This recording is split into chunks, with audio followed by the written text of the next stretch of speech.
তো আপনারা এবার নিশ্চিত হতে পারছেন যে এই যে ঘটনাটা ছাত্র দলের ভাইরা ঘটাইলো, ছাত্রলীগের সাথে তাদের সাথে তো আমি আর কোনোভাবেই এখন আর ব্যতিক্রম বা আলাদা কিছু দেখতে পাচ্ছি না। ছাত্র দলের ভাই,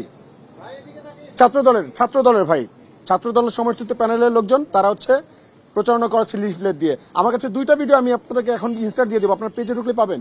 ঢাকা কলেজের অথরিটি আছে, ছাত্রদল কি ঢাকা কলেজের অথরিটি? আপনারা ঢাকা কলেজের শিক্ষার্থী ভাইরা যারা আছেন আপনারা গণভোট করেন যে কতজন শিক্ষার্থী চান আমার চামড়া তুলে নিতে, কতজন আমার কবর দিতে চান, কতজন এই মামলাটার পক্ষে আছেন।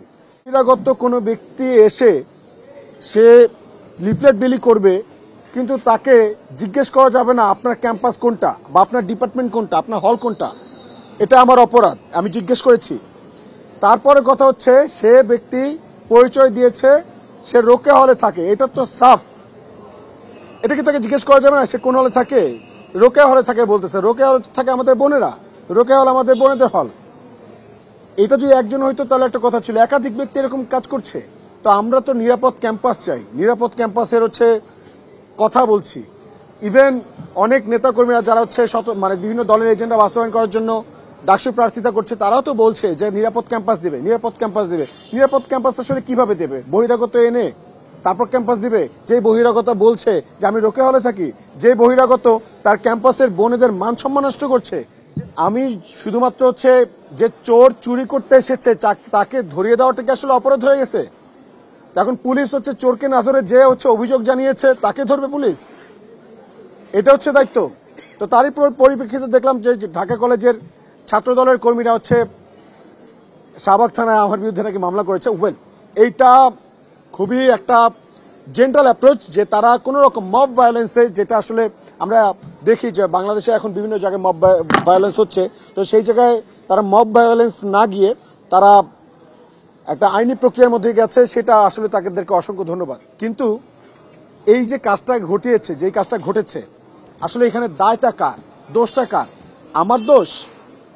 আমি কি ভুল করেছি, অন্যায় করেছি? যে একজন মানে যে বহিরাগত, প্রথমত ওর তো এখানে আসারই কথা না, ও আসাটাই তো ওর অন্যায় হয়েছে। ও যেই কাজটা করেছে এটা তো ক্রাইম। বহিরাগত সে আচরণবিধি লঙ্ঘন করেছে, ক্রাইম। ছাত্র দলের সমর্থিত প্যানেলের লোকজন তারা প্রচারণা করাচ্ছে লিফলেট দিয়ে। আমার কাছে দুইটা ভিডিও আমি আপনাদেরকে এখন ইনস্টার দিয়ে দেবো, আপনার পেজে ঢুকলে পাবেন। আপনারা চাইলে এখনই দিয়ে দিব। চিফ রিটার্নিং অফিসারের কাছে দিয়েছি, কিন্তু এখন পর্যন্ত তার কোনো অ্যাকশন নেয়নি। তো এখন দোষটা আসলে মূলত কার? যে অভিযোগ দিয়েছে তার, নাকি যে অন্যায় করেছে তার, নাকি তাকে যারা ভাড়া করে নিয়ে এসেছে এই ক্যাম্পাসে, যারা ক্যাম্পাসের শিক্ষার্থীদের নিরাপত্তাকে হুমকির মুখে ফেলেছে, ঝুঁকির মধ্যে ফেলেছে তাদের? এখন মানে প্রশাসনের কাজ কি?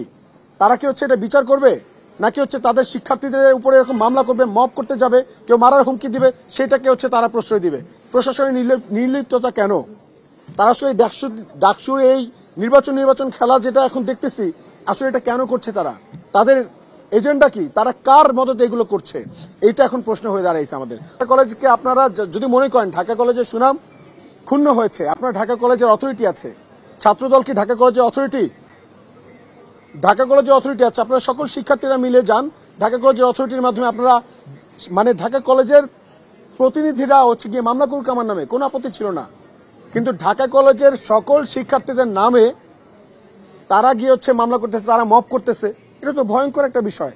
তো আপনারা ঢাকা কলেজের শিক্ষার্থী ভাইরা কিভাবে এটা মেনে নিচ্ছেন? তো আমি আসলে আপনাদের কাছে কিছুই বলবো না এর ব্যাপারে। ঢাকা কলেজের ভাইদের প্রতি আমাদের বলাইটুকু জায়গা থাকবে, যদি মনে করেন আমার ভুল হয়েছে, আমি ক্ষমা তখনই বলবো যখন আমি কনভিন্স হব যে আমি ভুল করেছি, এটা আমাকে বুঝতে হবে। তো আমাকে কনভিন্স করেন যে আমি কি ভুলটা করেছি, আমাকে আগে উত্তরটা দেন। আপনারা ঢাকা কলেজের শিক্ষার্থী ভাইরা যারা আছেন আপনারা গণভোট করেন যে কতজন শিক্ষার্থী চান আমার চামড়া তুলে নিতে, কতজন আমার কবর দিতে চান, কতজন এই মামলাটার পক্ষে আছেন।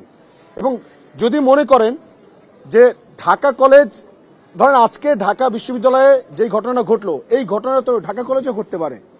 ঢাকা কলেজের অভ্যন্তরীণ যদি বহিরাগত গিয়ে ঢাকা কলেজে এমন কোনো অনাকাঙ্ক্ষিত বা অপ্রীতিকর ঘটনা ঘটায়, তখন যদি মানুষ বলে ঢাকা কলেজের শিক্ষার্থীরা করছে, বা আপনাদের নাম নিয়ে কেউ যদি নিউ মার্কেটে যে এমন কোনো কাজ করে যেটার জন্য ঢাকা কলেজকে মানুষ দায় করে, এটাকে আপনারা মেনে নেবেন? কোনোভাবে মেনে নেবেন না। আর যদি মনে করেন যে ঠিক আছে আপনারা মেনে নেবেন, ছাত্রদল যা করবে আমরা তার সাথে একমত, তাহলে ওকে, আমার কিছু বলার নাই। তবে আমাদের কাছে এটাই মনে হয়েছে যে এই যে ঘটনাটা টোটালি ঘটলো, এটা ঠিক ছাত্রলীগের আমলে আমরা দেখেছি যে ছাত্রলীগ এই কাজগুলো করতো, মিথ্যা মামলা, যে তারা চাইলে কিন্তু ছাত্রদল চাইলে কিন্তু গতকালকের ঘটনাটা তারা অ্যাড্রেস করে দায় স্বীকার করে নিয়ে ক্ষমা চাইলেই ব্যাপারটা খুব দ্রুত সলভ হয়ে যেত, ইজি হয়ে যেত। ঢাকা বিশ্ববিদ্যালয়ের শিক্ষার্থীরা অনেক উদার, তারা ব্যাপারটা মেনেও নিত। কিন্তু এই যে ঘটনাটা ঘটলো, একটা নির্দিষ্ট দলের এজেন্ডা বাস্তবায়ন করার জন্য ঢাকা বিশ্ববিদ্যালয়ের ছাত্রদল ভুল করেছে, সেটার জন্য ঢাকা বিশ্ববিদ্যালয়ের শিক্ষার্থীদের সাথে কথা না বলে তারা ডিরেক্টলি কি করলো, ঢাকা কলেজের ছাত্রদলকে দিয়ে তারা এটা নিয়ে মপ করলো। এটা তো ভয়ঙ্কর, অ্যালার্মিং। তার মানে কি আমি আজকে একটা ব্যক্তি, স্বতন্ত্র ব্যক্তি, ঢাকা বিশ্ববিদ্যালয়ের প্রত্যেকটা শিক্ষার্থীর স্বতন্ত্রতা বোধ আছে। আমরা প্রত্যেকটা শিক্ষার্থী আমরা একা। আজকে আপনারা আমার উপরে মপ করলেন, কালকে যদি ঢাকা কলেজের নাম ভাঙিয়ে কেউ একটা ভুল কাজ করে, সেটার জন্য যদি ঢাকা বিশ্ববিদ্যালয়ের কোন শিক্ষার্থী যদি প্রতিবাদ করে, তার বিনিময়ে আপনারা এরকম মপ করবেন, তাদের চামড়া তুলে নিতে চাইবেন? আমাদের ঢাকা বিশ্ববিদ্যালয়ের শিক্ষার্থীরা যদি প্রতিবাদ করে, প্রতিবাদে কি আপনারা তার কবর দিতে চাইবেন? এটা আসলে কি হলো? আমরা আসলে এটা বুঝলামই না, লজিকটা কি। সো এই টোটাল ব্যাপারটা আমাদেরকে মনে করিয়ে দিচ্ছে সেই ছাত্রলীগের আমলের কথা। তো আপনারা এবার নিশ্চিত হতে পারছেন যে এই যে ঘটনাটা ছাত্রদলের ভাইরা ঘটাইলো, ছাত্রলীগের সাথে তাদের সাথে তো আমি আর কোনোভাবেই এখন আর ব্যতিক্রম বা আলাদা কিছু দেখতে পাচ্ছি না। ছাত্রলীগ যা করতে এখন যদি ছাত্রদলের ভাইরা তারা করে, তাহলে জুলাইয়ের শক্তি হিসেবে আমরা কি পাইলাম? সবাই যে আশা আকাঙ্ক্ষা নিয়ে শহীদরা প্রাণ দিয়েছিল, আবু সাইদ প্রাণ দিয়েছিল, ওয়াসিমরা প্রাণ দিয়েছিল, তাহলে সেই আকাঙ্ক্ষা বাস্তবায়ন কই হইল? এই প্রশ্নটা আমাদের থেকে যায়, এই প্রশ্নটা আমরা করছি। যারা এরকম বিভিন্ন দলের এজেন্ডা বাস্তবায়ন করতে এসেছেন, আপনাদের কোনো অযৌক্তিক কর্মকাণ্ডের বিপরীতে কেউ যদি যৌক্তিকভাবে প্রশ্ন তোলে, অভিযোগ তোলে, আপনারা সেটা অ্যাড্রেস না করে যদি তাকে ক্ষতিগ্রস্ত করার চেষ্টা করেন, তাহলে বুঝে নিতে হবে এই কাজটা ছিল ফ্যাসিবাদের কাজ, স্বৈরাচারের কাজ, হাসিনার কাজ, ছাত্রলীগের কাজ, আওয়ামী লীগের কাজ। আশা রাখি আপনাদেরকে এটা মনে রাখতে হবে যে এই যে ঢাকা বিশ্ববিদ্যালয়ের হলে থাকা যে নির্যাতিত শিক্ষার্থীরা, তারা কিন্তু সম্মিলিতভাবে 17 জুলাই প্রত্যেকটা হল থেকে ছাত্রলীগকে বিতাড়িত করেছিল, শুধুমাত্র এই ধরনের কর্মকাণ্ডের জন্য, এরকম ফ্যাসিবাদী অ্যাক্টিভিটিসের জন্য, অনিয়ম, অন্যায়, জুলুমের জন্য। যদি আপনারা